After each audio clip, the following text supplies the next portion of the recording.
Kính chào quý bà con và anh chị đang theo dõi kênh Miệt vườn Tây Nam. Sáng hôm nay, ngày 20 tháng 03 năm 2026, chúng tôi tiếp tục cập nhật những diễn biến mới nhất của thị trường hồ tiêu trong nước và thế giới, nhằm giúp bà con nắm bắt kịp thời xu hướng và có những quyết định phù hợp trong sản xuất cũng như kinh doanh. Trong những ngày gần đây, thị trường hồ tiêu đang phát đi những tín hiệu tích cực rõ rệt. Sau một giai đoạn biến động liên tục, giá tiêu đã bắt đầu có xu hướng phục hồi trở lại tại nhiều khu vực trọng điểm. Đây là một chuyển biến đáng chú ý, cho thấy lực cầu đang dần quay trở lại thị trường. Quan sát thực tế cho thấy, mức tăng không diễn ra đồng đều mà có sự phân hóa giữa các vùng, có nơi giá đã nhích lên khá rõ, trong khi một số khu vực khác vẫn còn chậm hơn. Tuy nhiên, khoảng chênh lệch giá giữa các địa phương đang mở rộng, dao động ở mức khá cao, phản ánh sự khác biệt về nguồn cung và hoạt động thu mua tại từng khu vực.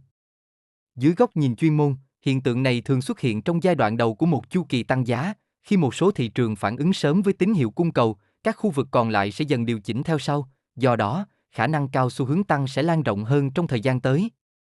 Ở thị trường xuất khẩu, giá tiêu của Việt Nam vẫn đang duy trì trạng thái ổn định, việc đi ngang trong giai đoạn này không phải là tín hiệu tiêu cực, mà ngược lại, nó cho thấy thị trường đang trong quá trình tích lũy, chuẩn bị cho những biến động lớn hơn khi có tác động từ nhu cầu toàn cầu.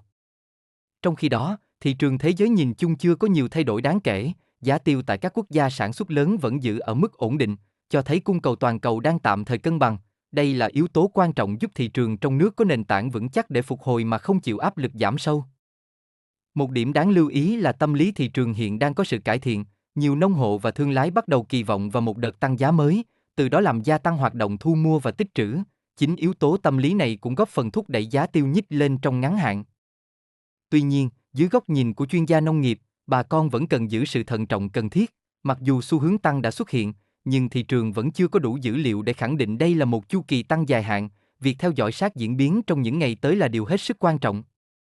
Song song đó, bà con nên chú trọng vào việc nâng cao chất lượng sản phẩm, tối ưu chi phí sản xuất và xây dựng chiến lược bán hàng hợp lý. Đây mới chính là yếu tố cốt lõi giúp đảm bảo lợi nhuận bền vững trong bối cảnh thị trường còn nhiều biến động. Tổng thể, thị trường hồ tiêu ngày 20 tháng 03 năm 2026 đang cho thấy những tín hiệu phục hồi rõ ràng hơn so với trước đó, đà tăng nhẹ nhưng ổn định là một nền tảng tích cực, mở ra kỳ vọng cho giai đoạn phát triển tốt hơn trong thời gian tới.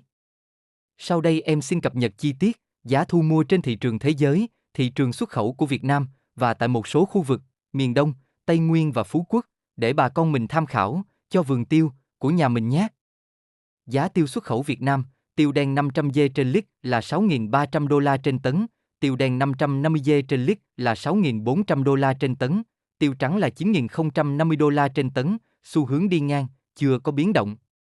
Giá tiêu thế giới, Indonesia, tiêu đen 6.994 đô la trên tấn, tiêu trắng 9.260 đô la trên tấn, Brazil, tiêu đen 6.500 đô la trên tấn, Malaysia, tiêu đen 9.100 đô la trên tấn, tiêu trắng 12.100 đô la trên tấn, thị trường thế giới ổn định, chưa có thay đổi. Giá tiêu trong nước. Đắk Lắk 142.000 đến 143.000 đồng trên kg. Đắk Nông 142.000 đến 142.500 đồng trên kg. Gia Lai 141.000 đến 142.000 đồng trên kg. Phú Yên 141.000 đến 142.000 đồng trên kg. Kon Tum 141.000 đến 142.000 đồng trên kg. Đồng Nai 143.000 đến 143.500 đồng trên kg. Lâm Đồng 143.000 đến 143.500 đồng trên kg. Bình Phước 143.000 đến 143.500 đồng trên kg. Bà Rịa Vũng Tàu 143.000 đồng trên kg. Phú Quốc 141.000 đồng trên kg. Bình Dương 143.000 đồng trên kg. Giá tiêu nội địa đang hình thành xu hướng đi lên mang tính ổn định. Thể hiện lực mua đã quay trở lại thị trường sau giai đoạn điều chỉnh. Dù mức tăng chưa đồng đều giữa các khu vực, nhưng những vùng tăng chậm có khả năng sẽ sớm bắt nhịp theo xu hướng chung. Các tín hiệu hiện tại cho thấy thị trường đang bước vào pha phục hồi, với nền giá dần được củng cố vững chắc hơn. Diễn biến ngày 20 tháng 03 năm 2026 cho thấy thị trường hồ tiêu đang vận động theo chiều hướng tích cực, với xu hướng tăng được hình thành rõ nét hơn tại nhiều khu vực. Nếu các yếu tố cung cầu tiếp tục duy trì ổn định, đây có thể là giai đoạn khởi đầu cho một chu kỳ tăng trưởng mới của giá tiêu trong thời gian tới.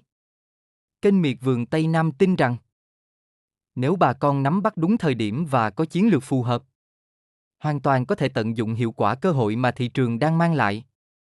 Cảm ơn quý bà con và anh chị đã luôn tin tưởng và đồng hành cùng kênh.